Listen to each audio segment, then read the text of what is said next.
หากถึงอารยธรรมที่ครั้งหนึ่งเป็นมหาอำนาจที่เคยรุ่งเรืองและก้าวหน้าที่สุดแห่งหนึ่งของโลกไม่ใช่ดินแดนแห่งพีระมิดหรือวิหารสูงเสียดฟ้าแต่เป็นมหานครแห่งชีวิตที่จัดการน้ำได้อย่างน่าอัศจรรย์พวกเขามีประชากรนับล้านมีระบบสุขาภิบาลที่ล้ำหน้าจนโลกตะวันตกต้องใช้เวลาอีกหลายพันปีกว่าจะตามทันและมีเครือข่ายการค้าที่เชื่อมโยงข้ามทวีปเปรียบเสมือนระบบโลจิสติกของโลกยุคโบราณที่นี่คืออารยธรรมลุ่มแม่น้ำสินธุแต่แล้วจู่ๆแสงสว่างแห่งความรุ่งโรจน์นี้ก็ดับวูบไปทิ้งไว้เพียงปริศนาใต้ชั้นดินอะไรคือสาเหตุที่ทำให้อารยธรรมที่ยิ่งใหญ่ขนาดนี้กลายเป็นเพียงเมืองร้างล่าสุดนักวิทยาศาสตร์ได้ค้นพบหลักฐานใหม่ที่ชี้ชัดครับว่าสาเหตุที่แท้จริงไม่ใช่โรคระบาดหรือสงครามแต่คือมหาภัยแล้งที่รุนแรงและยาวนานกว่า85ปีซึ่งเกิดขึ้นซ้ำแล้วซ้ำเล่าต่อเนื่องถึง4ศตวรรษคลิปนี้อับดุลเดทูบจะพาทุกคนไปไขคำตอบครับว่าทำไมศัตรูที่ร้ายกาจที่สุดของพวกเขาไม่ใช่กองทัพผู้รุกรานแต่คือการเปลี่ยนแปลงของสภาพภูมิอากาศที่รุนแรงเกินต้านทานในเมื่อมหานครแห่งน้ำเผชิญมหาภัยแล้งยาวนาน4ศตวรรษ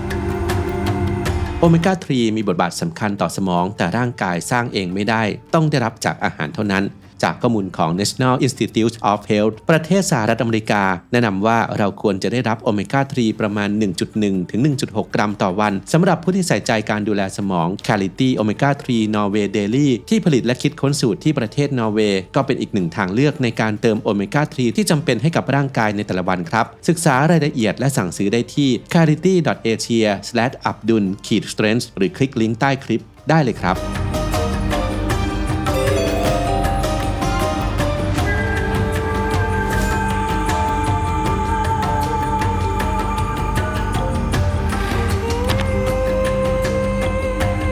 หากเรากางแผนที่โลกยุคโบราณขึ้นมา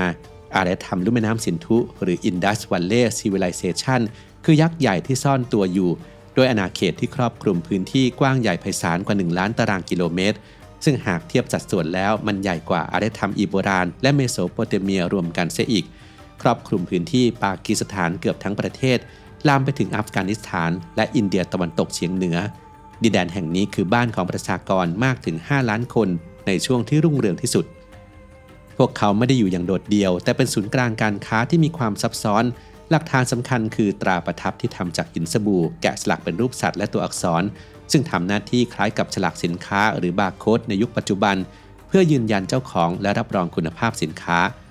าของพวกเขาเดินทางไปไกลถึงเมโสโปเตเมียหรือประเทศอิรักในปัจจุบัน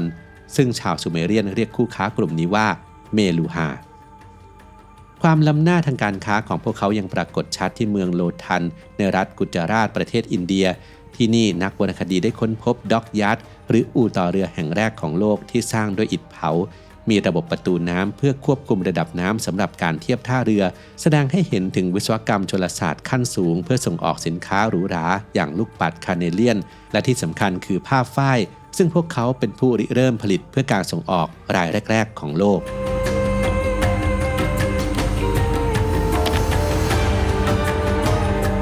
สิ่งที่ทำให้อารยธรรมลุ่มแม่น้ำสินธุโดดเด่นอย่างน่าทึ่งคือความเป็นระเบียบที่เหมือนถูกจับวาง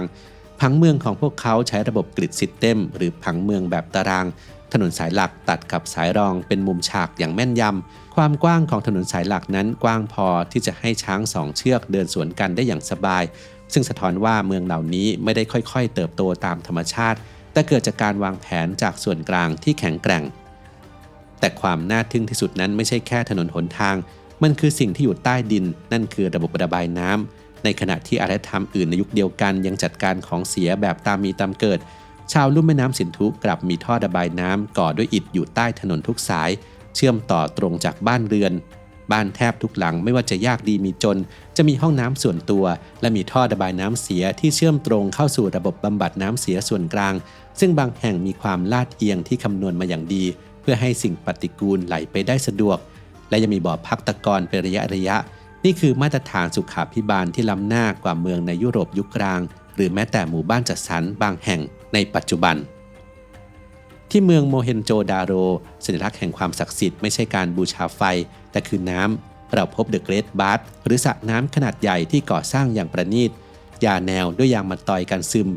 นักวิชาการเชื่อว่านี่คือพื้นที่สำหรับพิธีกรรมชำระล้างทางศาสนา สะท้อนว่าสำหรับชาวลุ่มแม่น้ำสินธุความสะอาดคือความศักดิ์สิทธิ์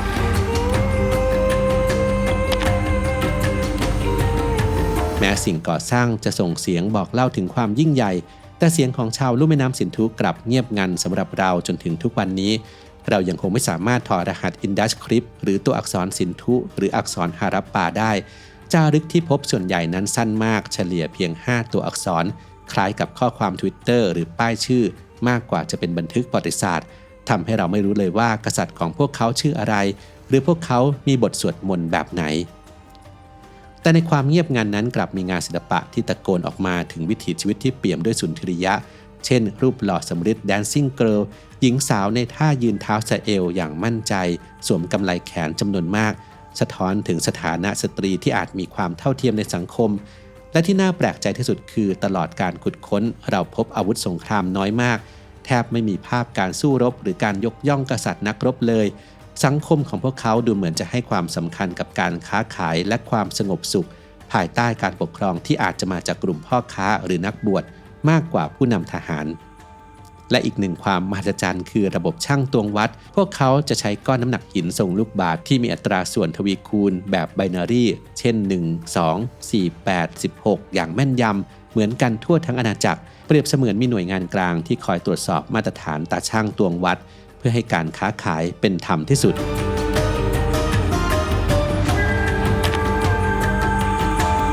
ภายใต้ความรุ่งเรืองที่ดูเหมือนจะไม่มีวันสิ้นสุดภัยคุกคามที่มองไม่เห็นกำลังก่อตัวขึ้นไม่ใช่กองทัพของชาวอารยันที่บุกรุกเข้ามาทำลายตามทฤษฎีเก่าแก่ที่เชื่อกันก่อนหน้านี้ซึ่งปัจจุบันทฤษฎีนั้นขาดหลักฐานทางโบราณคดีและหลักฐานทางพันธุกรรมมารองรับ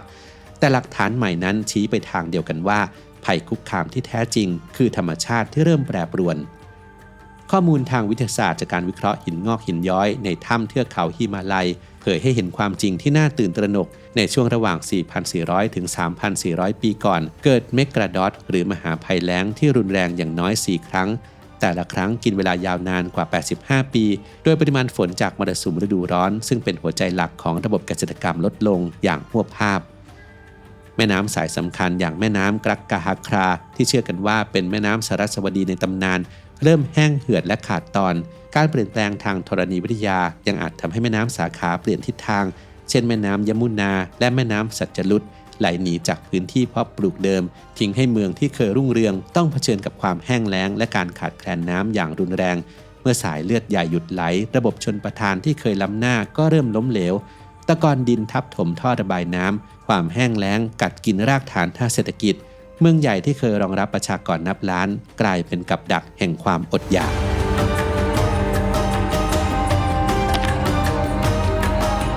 การล่มสลายของอารยธรรมลุ่มแม่น้ำสินธุไม่ใช่ภาพยนตร์ฮอลลีวูดที่เมืองถล่มทลายในชั่วข้ามคืนแต่มันคือกระบวนการเมทามอร์โฟซิสหรือการเปลี่ยนรูปอย่างช้าๆหลักฐานทางโบราณคดีชี้ให้เห็นว่าชาวลุ่มแม่น้ำสินธุพยายามปรับตัวในช่วงแรกโดยการย้ายถิ่นฐานเข้าไปใกล้แม่น้ำสินธุมากขึ้นเพื่อหาแหล่งน้ำแต่เมื่อภัยแล้งยืดเยื้อยาวนานนับศตวรรษโดยเฉพาะภัยแล้งครั้งสุดท้ายที่ยาวนานถึง113 ปีผู้คนจึงต้องตัดสินใจทิ้งบ้านเรือนทิ้งระบบท่อระบายน้ำที่เคยภูมิใจกระจายตัวออกไปสู่ชนบททางทิศตะวันออกและทิศใต้พวกเขาต้องปรับเปลี่ยนวิถีชีวิตขนาดใหญ่จากเดิมที่เคยปลูกข้าวสาลีในฤดูหนาวที่ต้องพึ่งพาน้ำท่วมถึงต้องหันมาปลูกพืชทนแล้งในฤดูร้อนอย่างข้าวฟ่างและข้าวเจ้าเพื่อความอยู่รอดภาพของเมืองที่ค่อยๆเสื่อมถอยปรากฏชัดเจนบ้านเรือนถูกสร้างทับทางระบายน้ำเดิมอิฐเก่าถูกงัดแงะมาใช้ใหม่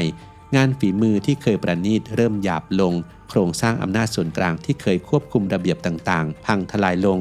เหลือเพียงการดิ้นรนของกลุ่มชนเล็กๆที่กระจัดกระจาย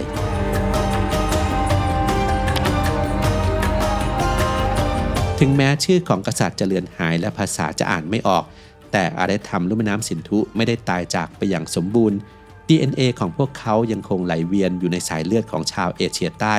รูปแบบการทำเกษตรกรรมการบูชาเทพเจ้าสัญลักษณ์สวัสดิกะหรือแม้แต่ต้นโพยังคงสืบทอดมาจนถึงปัจจุบันสิ่งที่น่าทึ่งคือร่องรอยของการเดินทางทางทะเลมีภาพบนตราประทับรูปเรือที่มีนกเกาะอยู่ซึ่งเชื่อว่าเป็นนกนำทางภูมิปัญญาโบราณที่ใช้นกบินออกไปเพื่อหาแผ่นดินเหมือนกับระบบ GPS ธรรมชาติ แสดงให้เห็นถึงความชาญฉลาดในการเอาชนะข้อจำกัดของยุคสมัยเรื่องราวของอารยธรรมลุ่มแม่น้ำสินธุคือกระจกเงาบานใหญ่ที่สะท้อนมาถึงมนุษยชาติในปัจจุบันว่า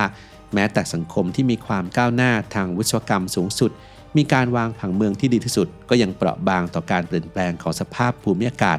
การล่มสลายของพวกเขาไม่ได้เกิดจากสงครามแต่เกิดจากการที่ระบบนิเวศเปลี่ยนไปจนมนุษย์ปรับตัวไม่ทัน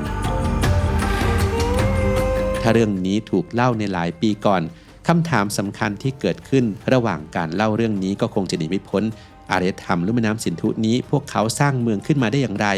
แต่เรื่องราวแบบเดิมมาถึงปัจจุบันตอนนี้คำถามสำคัญคงจะเปลี่ยนไปแล้วครับเราจะเรียนรู้บทเรียนจากการพ่ายแพ้ต่อธรรมชาติของพวกเขาได้ทันเวลาหรือไม่ในวันที่โลกของเรานั้นกำลังเผชิญหน้ากับวิกฤตของสภาพภูมิอากาศที่วนเวียนกลับมาหามนุษย์อีกครั้ง